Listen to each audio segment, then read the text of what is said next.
دا دواګانی دا توافونه ځان بدل په لوبو کې ښکار شي زه خو لبې کومه او دا نن زموږ د مسلمانانو حالم دی ښا نن دا خط مونږ ته د فلسطین یو بچی را لیږي چې ای مسلمانا ته خو دغلته په خپلو روجو په افطاري خوشحاله په سحري خوشحاله په دعاګانو خوشحاله په خپل تراو خوشحاله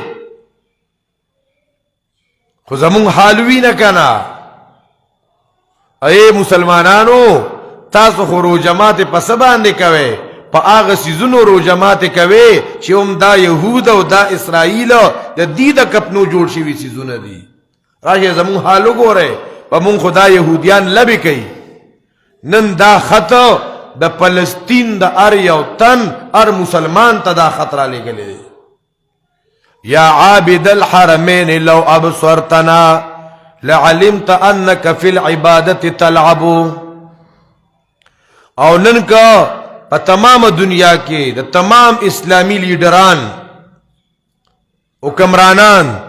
اغي له په ګیډه يهودو سور کړي غیرت ته ختم شوه دی خبره قدر نشي کولی نو د مسلمانانو په دې کې ذمہ داری سي د مسلمانانو په ذمہ داری جوړيږي ښا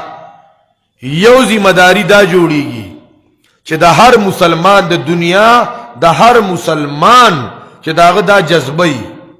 چې هغه دې ته تیاری کما ته اوسم اعلان وشو چې ورزه د فلسطینیانو امداد تا نو زبا ورزم او کسر می پکیزینو لاړ دي شي دا جذبه به جوړول غواړي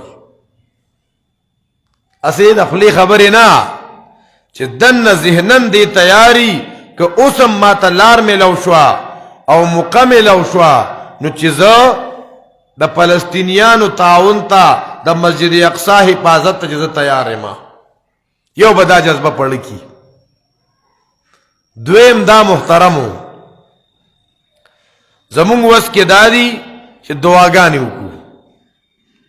د دعاګانو مسراتی دړه د اخلاصا په هر رو جماعتي کې تراون رستو د تهجد پټیم کې چې فلسطینیانو د پاره سړی لاس پورته کوي جړاګانې او دعاګانې او د دې اثراتي او دریم سو ذمہ داری شوي یو ذمہ داری څه شو چې زمونږه جذبه دای چې ذهنن تیار یو کہ کبھی بھی اعلان ہو سکتا ہے یا کبھی بھی اعلان ہو جائے کہ ورزے لارے کو لو شوے اے مسلمانانو منظم انداز کی تاسو لاړ شئ نو چې بیا رستو کېدل پکې نه یا او دویم دعاګانې جړاګانې چې زړه کې درد او غم می او دریم زمونږه ذمہ داری دا چې کومه د دک يهودو پروډکټس دي دغه اسرائیلو چې کوم مصنوعات دي کاغه مشروبات دیو کاغه شیمپوان دیو کاغه چې کم دینو ټوټ پیسې دي چې سم می داغه لیستونه په میډیا باندې چې کم معتبر ذرایع دي او غي نشر کړی دي هغه یاد کې او چې ورزه دکان تا ورزه مارکیټ تا وې دغه نه علاوه ما ته د خپل پاکستان پروډکټس راکا نوړم د يهودو پروډکټس نوړم دا ای تیار شوی سيزونه دا خو زمونږ واسطه نو په دغه باندې دغه يهودو ته